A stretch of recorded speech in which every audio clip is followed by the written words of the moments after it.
It's the big political story of the week. Tomorrow night's presidential debate. No matter what the outcome, I've been saying the mainstream media is already calling it a win for President Obama. Here are two headlines from the Washington Post today, quoting both. Romney forced to play defense.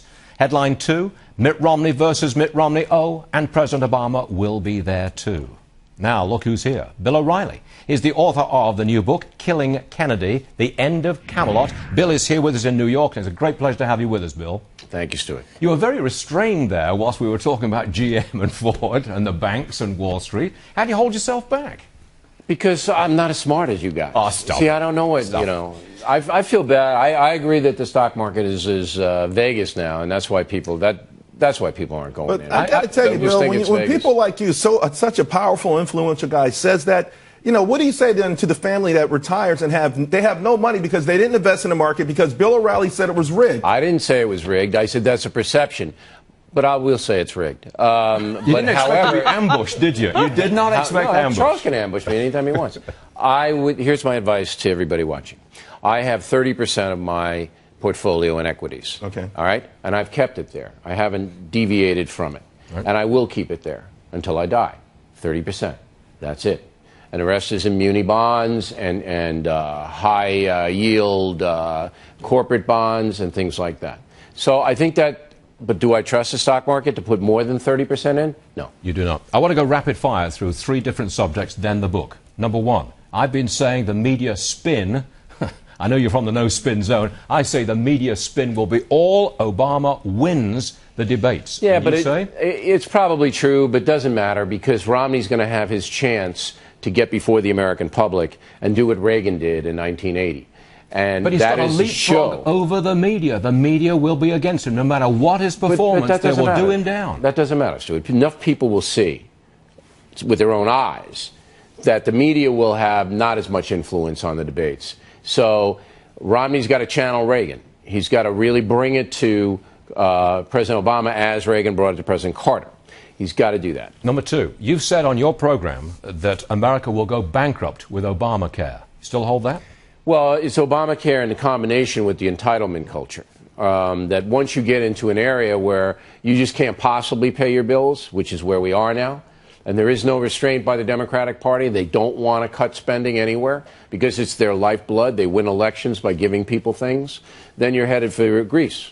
You're headed for the Acropolis. Well, that's the question, isn't it? This is not the America that I came to. No, absolutely. It's not what I think of as America. It's a changing because society is very competitive now, much more so than it used to be. It's harder to succeed than it used to be. And a lot of people just give up early and say, I'm entitled. Give me mine, and I'll settle for that. But they're encouraged to give up. They're encouraged to think somebody else will take care of me. And not only that, they provide excuses for failure in public schooling. Oh, it's not your fault, little Timmy. Right. It's not your fault you didn't do your homework. Your father yelled at you. You know, that kind of garbage. You think we have changed that much? Yes. That America is a different place today than it was 4 years ago? Really? Oh, way different. But it's not just the mentality, it's the Internet. Everybody's got the blueberries and the cranberries and the blackberries, and they got the things in their ears, and they're texting like zombies. You don't think that affects thinking? You don't think that saps motivation? Sure, they create their own little fantasy worlds. They don't have to live in the real world. They go home, the first thing they do is turn on a PC. How do you bring that back? That's not going to change. How do you bring it back? Yeah, how do you change that? It's not going to come back. So that there's going to be a few, 20%, that rule, and they're going to be 80%, as H.G. Wells predicted, who are just going to be walking around with the little blueberries in their ears. And to your point, Bill, I think that 20%, I think the majority are going to be people who are born outside of this country and come here. Some, look, motivation is what Americans need to rise, right? Internet saps motivation because it's a passive activity. All you do is look, and you don't do anything. You don't accomplish anything. You just stare at porn or games or whatever it is that you want. I think vigorous growth in the American economy really does turn that around because it offers opportunity to go out, make some money, make something of yourself, regardless of your staring at the internet. And the kids are addicted.